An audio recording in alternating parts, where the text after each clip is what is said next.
Okay, greetings everybody. It is time to look at our newest character, and I do realize that there is a bunch of updates. I'm not going to get through them today because I have been celebrating a birthday as of late, and that took up a lot of time and my energy today, so you might have to wait a little bit for some impressions and previews, but trust me, it'll be worth the wait. Okay. Let's talk about Kuja, shall we? Kuja is the newest character to be introduced into the game, and honestly, it's always fun when we get a new villain. Villains are fun a lot of the time because they are just so evil. They enjoy doing what they do. Some of them are sympathetic, some of them are not sympathetic. You know, I love a good villain just like anybody else. I mean, that goes all the way back to Disney-related stuff. But let's show off the Limit Burst animation as a welcome and greeting into the video. Of course, thank you always for supporting the channel and not clicking off right away, or at least giving me some ad revenue. Always appreciate. You know, I try and be a good YouTuber of not being like, subscribe, ring the bell for whatever the fuck that does to help my engagement, although it does. Now, I've talked about the commander ability in the previous video, but you can see basically kind of an attack and magic boost for certain characters, as well as an HP boost across the board, and a little bit of a luck boost as well, with a ability that, you know, gives extra enhancements to accuracy and human killer resistance for a commander ability. Kuja is quite interesting as a character already. Now, before we get into it, let's talk about exactly what point we are in the year, because I do believe this is quite an important discussion as to whether or not you should be interested or even remotely trying for Kuja. Because I do look at Kuja and I can pretty safely say he's a powerful character. He's a character that will be quite useful in the current meta that we exist in. He's capable of dealing quite a bit of damage, and he has a hell of a lot of accuracy, which means, hey, do you hate evasion? Well, you're going to have some fun hunting those evasion teams down that have been terrorizing the meta a little bit, because Kuja definitely will help with that. And with all of that being said, with my great evaluation of this character quickly, I also think he's one of the most skippable characters of the entire year so far. Mainly because last year, about April and definitely going into the 0.5 anniversary, we saw a massive power creep, starting with, of course, Ashen Mont, Spring June, going into AC Sephiroth, and least, and certainly unforgettable at this point, Reckon. All of these characters were an insane power jump in the previous year, and I feel like we are creeping up to that, because the characters lately have not been bad by any state of the imagination. As a matter of fact, I think they're all just great. They're all varieties of great, with their own strengths against certain teams and weaknesses against other teams, which has kind of created a little bit of a variety in terms of meta teams and a little bit of stability as well. But with that being said, of course, there's always a but. In this case, the but is that I think that we're probably encroaching upon a bit of a power creep moment. And the only question is, how many more characters are we going to see before that happens? What event will it come with? Will it be the next collaboration? Could it be a 12 event, a 16 event? I feel like we're on the cusp of it. So yeah, put a pin in that. This might just not be the best character to invest a heavy amount of resources. But now, swinging back around, let's talk about Kuja. He's a limited character, of course, 100 cost, 3 move, 1 jump, Red Mage, and Magic Striker for sub jobs with the brand new main job. He is a glove-based weapon type, but as you can see with the friend grouping here, we've decided to not go with that. We do have this new piece of equipment, which is Kuja specific, just before anyone asks. Magic attack up. It is an accessory, which basically means it's not a problem for equipping it. Dark attribute attack up by 30, increased healing power by 15, and magic damage reduction that is removed after 3 hits. And that is a 15% magic damage reduction. It looks really, really good on paper. Also, taking a look at the stats in a dark-based party, who's another mage we have here? Well, Vivi's actually a perfect comparison. Here's Vivi's stats. Take a look at them, as well as resistances, if I hit the right tab. There we go. Now let's take a peek over at Kuja. And I would say that it's pretty comparable. I would say that we are looking at a pretty like-for-like character in terms of this character coming later and looking essentially more in line with what a Monarch character looks like. Also taking a look at resistances, here it's maybe not as good, but we see a lot of shooting resistance. We see a lot of magic resistance and slashing resistance, which is pretty good. Another common thing that we see recently with spear weakness being a thing. Also a little bit of innate burst resistance and stun resistance. By the way, dear viewer, put a pin in that stun resistance because that'll be important in a few videos down the line when we talk about a certain other mage. Now, talking about going back to Kuja for a second, I'd say that stat-wise he's perfectly fine. Looking at his Trust Mastery, it's a little bit lacking in my opinion because essentially it's only on him. It grants him Shell, and it increases a chance of applying confusion when he activates an attack. Not a bad thing by any chance, but it's only a 25% chance, which doesn't instill the highest amount of confidence of this ever being anything too meta, and it's a armor, it's not an accessory, so I mean skimpy armor, but whatever. Continuing on, let's get into actually master ability and dream ability. Master ability is critical evasion of 20, decrease both attack and non-attack skill activation time by 200, and a reaction block rate of 40. Dream ability is human resistance of 10%, spirit penetration of 20, and magic attack resistance penetration rate 20. All of that equals out to him being a combination of perfectly capable of dealing damage and perfectly capable of taking some hits. Looking at his support-based skills, it's hard to say that you won't need this one. Accuracy of 25, AoE resistance penetration of 40, skill activation time down of another 200, increase human resistance by 15, and magic damage up by 10%, which is pretty good. You'll also see on here that we have a magic attack effect, which is, according to what I am seeing on Wotv, this is not actually listed.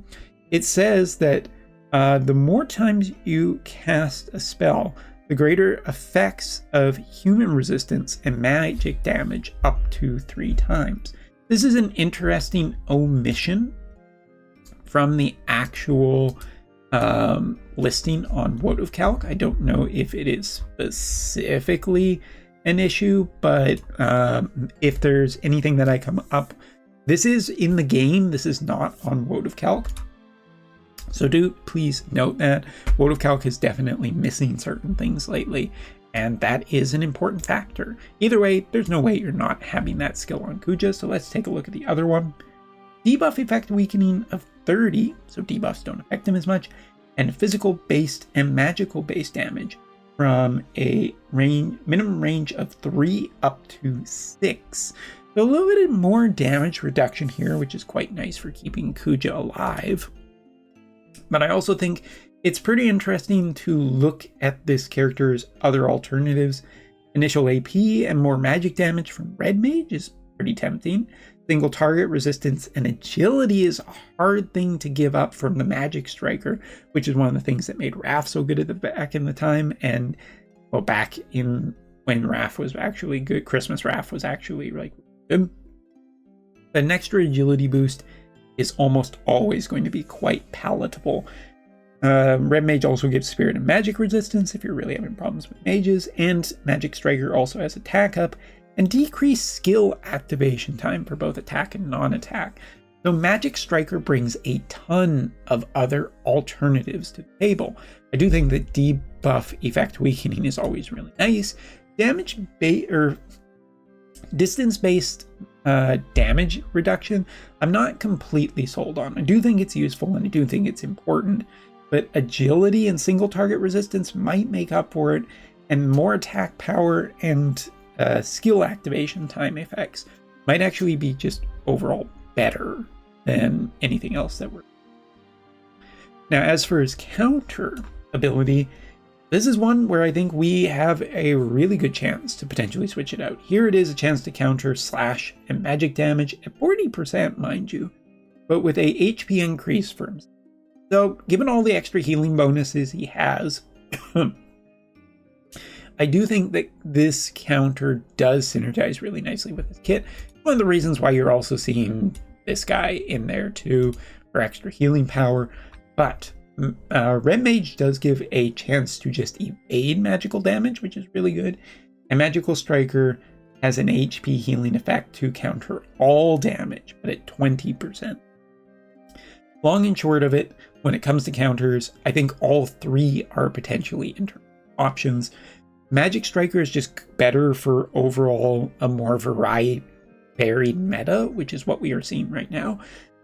But slash and counter, or slash and magic, are major damage types. So if you are focused on specific teams, you'll probably be okay. For instance, evade is just slash. Better to have a higher chance of it activating.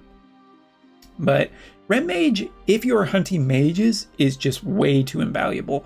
The chance of just evading magic attacks is always going to be better. Now, Limit Burst inflicts poison, and if 3 or more targets, it has a 290 mod on it for 69 AP. Pretty good. It's a large AoE, and he does have AoE resistance penetration, so this attack should be quite impressive. Talking about Magic Striker does have some really nice buffs for this character. So magic increase of 40%, agility increase of 25%, each of those for 3 turns, while also reducing physical or magical damage to larger the attack range size. So that's quite nice. Reducing counter chance, restoring HP for allies, which depends on Kuja's actual AI, but we'll get there in a second. Inflicting stop, inflicting confusion. So it's interesting, Magic Striker does have casting time on it as a detriment, but all in all it has some really good buffs, and there is a potential that you can just reduce casting time by a ton to basically make this guy's attacks effectively just instant, so that's okay. Red Mage does have Dispel All Ailments, can inflict sleep, and Dispel Auto Revive, so there is some good utility, but Red Mage kind of feels like a bit of a miss for me. And last, his sub part of his main job. First one is just a large damage attack. It's on a single target, it has casting time, which is a little bit worrying. Flare is really nice, but most of his attacks seem to be AoE, and that's where his true power lies, so I feel like this ability will probably under. As for his other one here, grants HP to an ally and grants, or restores HP for an ally, grants haste to himself. That's really quite crazy, and I think that ability should be really, really, really strong. The HP restoral is fine, given that his healing power goes up as well. But the haste increase is a real consideration for whether or not you want this. I almost think you want to just disable Flare every single time for this character, but this ability I think you always want active, because if he heals anybody and his AI can potentially recognize when that's good, getting haste off of it, which makes up for a lot of potential areas of just having enough speed. Now, last main kit, and this is always the hefty one. Starting off with his first ability, good range on it, restores CT of 200 for himself. Next ability is this one reduces physical damage taken by 50% for 4 times, single target resistance of 20 times for allies as well as himself. Grants the following effect for allies: decrease debuff effect weakening by 30 for 3 turns for 4 turns when an attack hits. And increase physical distance-based resistance from a minimum range of 3 up to 6 for 4 turns for itself. Nice little upgrade, nice little benefit to him in the party. I think it's quite good. As for his other skill here, when his HP drops below 50%, he'll get an HP restoral. Also gets increased magic attack resistance penetration rate 40 for 3 turns, and gains his new counter as when a friendly unit within range automatically cast another attack skill, and when a friendly unit is range, automatically cast another attack skill. Both of those skills decrease AoE resistance by a factor of 50 for enemies. That's quite huge. And decrease evasion rate by 40. This is one of the reasons why I think this character will do very well in the current version of the game, because essentially what you are getting is a decrease in AoE resistance and evasion based on other characters' attacks. 40 evasion is a pretty big hit that can be a huge difference in making sure that the opponent can't actually do what they're, well, it just could ruin evasion teams quite well, because that's a pretty big chunk of evasion. But decreasing AoE resistance by basically half, yeah, this guy is going to go do quite well with other AoE characters. Looking at the rest of his attack skills, this one, the cross-based pattern, reduce magical damage taken, increase buff for targets, 220 mod, double hit, increase hit chance by 30%, and also can potentially inflict poison with a 50% chance. Not as high as his limit burst, but it does synergize quite well with the limit burst. As for this ability, dispel all buffs, haste, physical damage increases, magical damage increases, and spirit penetration by 40% for 3 turns for self, as well as a 220 mod with a reaction block rate of 50% and a 25% chance for inflicting targets with blow. More status effects, more nasty damage on this. And our last ability, job level 25, break magical damage barriers for targets, 220 mod. And yeah, honestly, there's not much bad to say about this character. Good range, good survivability, plays well with others, and potentially some really nice backup healing for a character that is kind of an asshole in his main. So, not sure if it's particularly on brand, but really quite nice. Now, I just want to take a little bit of a second, pause the video for myself, and think about just exactly what I want to say before I end this video. Okay, so I'm back. Let me just sum up my thoughts really quickly. Yeah, so Kuja is a really interesting character. I mean, I do think that he definitely serves a purpose, and I think that he is very good and strong, at least upon initial look. Like, I can't imagine that, like, if you did get him and upgrade him, that he won't be a really nice character, but I do question about just how valuable. And that's difficult to say. Globalers will have the advantage of looking at this in terms of hindsight. From a JP player's perspective, I'm pretty nervous of going all in on him. So far, the only resources I've spent since FF9 has come back is pretty much just on trying to get the VV Vision card, which I'm more interested in. Like, this is an interesting VC for sure that I think is really quite strong, as you would expect from a lot of limited time VCs. Also, goodbye, Sora. This is going to be one of those VCs, just like a lot of other limited time VCs, but if you don't get it, it'll be a little bit unfortunate if you're interested in these specific damage types. But it doesn't facilitate as much as I would particularly want. It doesn't really feel like it's opening that many avenues to teams, but I do think it is a strong vision card. Same with Kuja. Kuja, I think, is a really good thing that would appear in the meta, and if a lot of people have him, it is going to potentially change some of the most popular teams that are available out there, and maybe shift the meta even a little bit, and that's a good thing. But in terms of, so I guess the way I would sum up, Kuja's a great character to get. If you like Kuja, I think you'll be quite happy with him, especially if you can facilitate a good team with him, which at this point maybe just feels like mono dark, since the glaive combination might be a little bit tricky to get all vision cards you're looking for lined up with a series of other powerful characters. But I'll talk more about that in the next video. But there you go. That's it for looking at Kuja.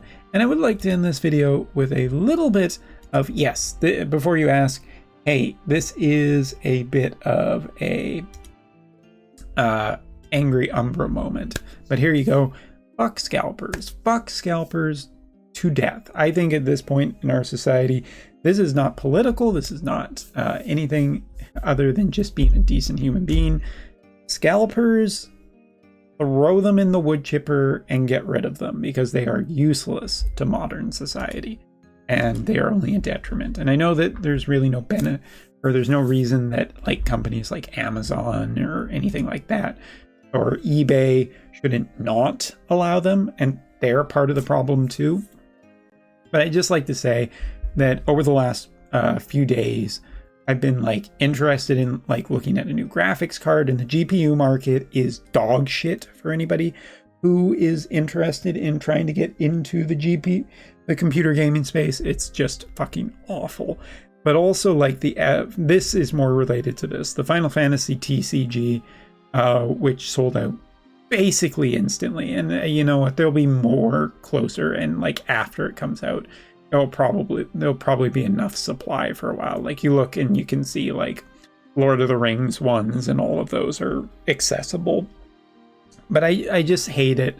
I hate modern shop fronts nowadays that don't do anything against scalping, that don't do anything against bots just buying out all the content. Is like, I actually paused the video to go check to see the RTX 5070 Ti, which isn't a great card, and I don't recommend anybody get it because it's basically like really bad value and being oversold and fuck Nvidia. But yeah, like it was just instantly gone, instantly evaporated, and that was the same for the Final Fantasy cards. So really annoying.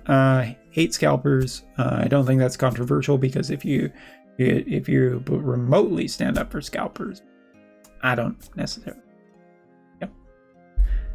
And probably if you do take offense, you are a scalper. That's all for now. Thanks so much for watching. Take care. See you later.